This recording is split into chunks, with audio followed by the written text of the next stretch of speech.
Hello दोस्तों, आपका अपना यूट्यूब चैनल सरस्वती एजुकेशन पे स्वागत है। जैसा कि इससे पहले जो है हम class 8 new NCERT book science का जो है चैप्टर 2 सूक्ष्म जीव मित्र एवं शत्रु का जो है क्लास हम करा चुके थे। आज जो है हमारा क्लास इसका क्वेश्चन आंसर है, जो कि हम अपने लैंग्वेज में जो है इसका क्वेश्चन आंसर कराएंगे। जो कि हम इससे पहले जो भी हम वीडियो बनाए हैं, मेरा एक ही थॉट रहता है कि बच्चे जो है इसको रट कर याद ना करें, अपने लैंग्वेज में याद करें, जिससे कि उनको एग्जाम में जो है अपने लैंग्वेज में आंसर लिख पाए। और कोई भी आंसर अगर उनसे नहीं हो पा रहा है, वैसे ही बच्चों से नहीं हो पाता है। जो बच्चे जो है रट कर याद करते हैं उनको जो है पश्चाताप होता है, और जो अपने से समझ कर याद करते हैं उनको जो है ये सब दिक्कतें नहीं आती है। तो हम भी कोशिश करते हैं कि हम जो है अपने लैंग्वेज में जो है बच्चों को समझाएं, ताकि उनको भी जो है अपना आंसर खुद बनाए। चलिए स्टार्ट करते हैं। इसका क्वेश्चन आंसर क्या है, समझिए। पहला है, रिक्त स्थानों की पूर्ति करें। पहला है, सूक्ष्म जीवों को डैश की सहायता से देखा जा सकता है, तो सूक्ष्मदर्शी की सहायता से। उसके बाद है, नीले हरे शैवाल वायु से डैश का स्थिरीकरण करते हैं जिससे मिट्टी की उर्वरता, तो नाइट्रोजन, फिर ग का यीस्ट, और उसके बाद जीवाणु। सही विकल्प का क का आंसर एल्कोहल, ख का स्ट्रेप्टोमाइसिन, ग का मादा एनाफ्लीज मच्छर, फिर घ का घरेलू मक्खी, अंग का जो है यीस्ट कोशिकाओं की वृद्धि, फिर च का जो है किण्वन। तीसरा का मिलान करे हैं हम, जो है यहाँ तीसरा तक आंसर लिख दिए है। चौथा से जो है आपका क्वेश्चन आंसर है, जो कि हम स्टार्ट कर रहे हैं। चौथा नंबर है, क्या सूक्ष्म जीव बिना यंत्र की सहायता से देखे जा सकते हैं? हम लोग क्लास में किए हैं, तो क्या सूक्ष्म जीव को जो है बिना यंत्र की सहायता से देख सकते हैं? तो नहीं देख सकते, क्योंकि वो बहुत छोटा होता है। तो उसको देखने के लिए जो है फिर यहाँ पूछा, नहीं तो वे कैसे देखे जा सकते हैं? उनको देखने के लिए हम लोग किसका उपयोग करते हैं? माइक्रोस्कोप यानी कि सूक्ष्मदर्शी का उपयोग करते हैं। किसका उपयोग करते हैं? सूक्ष्मदर्शी का उपयोग करते हैं, जिसको अंग्रेजी में बोलते हैं माइक्रोस्कोप। पांचवा है, सूक्ष्म जीवों के मुख्य वर्ग कौन कौन से हैं? आप जो है क्लास किए होंगे, तो उसमें हम बदला है, सूक्ष्म जीवों को मुख्य रूप से 4 वर्गों में बांटा गया है। तो 4 वर्ग क्या क्या है? कवक है, प्रोटोजोआ है, शैवाल है, और क्या है?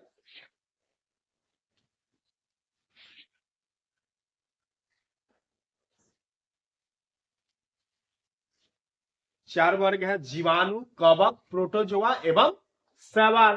तो यहाँ क्वेश्चन आपसे पूछा, सूक्ष्म जीवों के मुख्य वर्ग कौन कौन से? तो सूक्ष्म जीवों को मुख्य रूप से 4 वर्गों में बांटा गया है। पहला प्रोटोजोआ, कवक, शैवाल, ये सब हो जाएगा। छठा क्वेश्चन है, वायुमंडलीय नाइट्रोजन का मिट्टी में स्थिरीकरण करने वाले सूक्ष्म जीवों के नाम बताएं।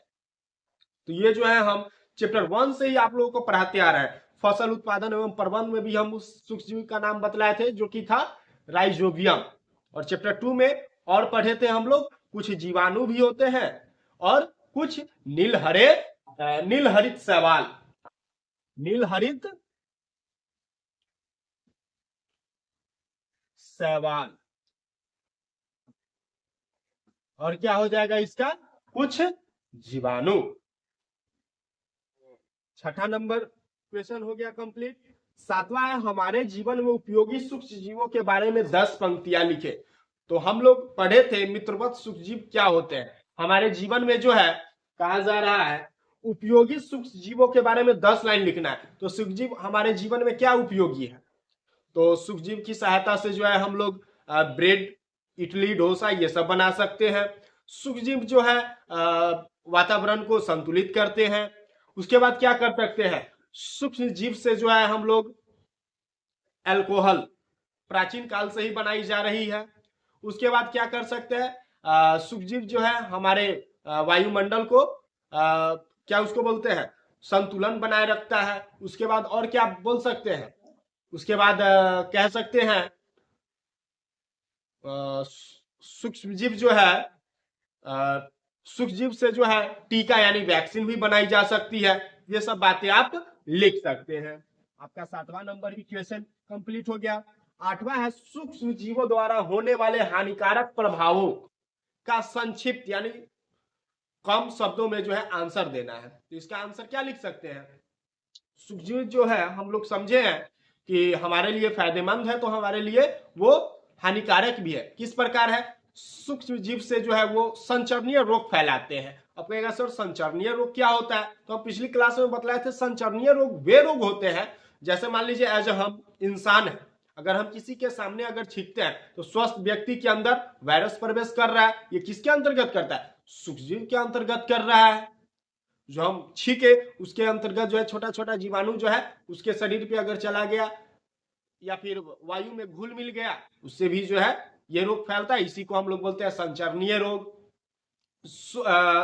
उसके बाद जो है ब्रेड ये सबको क्या कर देता है? खराब कर देता है। ये भी जो है हानिकारक प्रभाव है। सूक्ष्म जो है इससे जो है बहुत सारी बीमारियां भी होती है। सूक्ष्म से जो है पेड़ पौधों को भी हानि पहुंचती है। ये सब लिख सकते हैं आप। 9वां नंबर क्वेश्चन है प्रतिजैविक क्या है? प्रतिजैविक लेते समय कौन सी सावधानियां बरतनी चाहिए? तो सबसे पहले प्रतिजैविक कहते हैं जो सूक्ष्म जीव बीमारी को उत्पन्न करते हैं और उस बीमारी को समाप्त करने के लिए जो दवा हम लोग बनाते हैं उसी को हम लोग बोलते हैं, जो दवा लेते हैं उसी को हम लोग बोलते हैं प्रतिजैविक। उसको क्या बोलते हैं? प्रतिजैविक। यानी साधारण लैंग्वेज में समझा जाए तो सूक्ष्म जीवों बीमारी को उत्पन्न करने वाले सूक्ष्म जीवों को नष्ट करने वाली टीका ही क्या कहलाती है?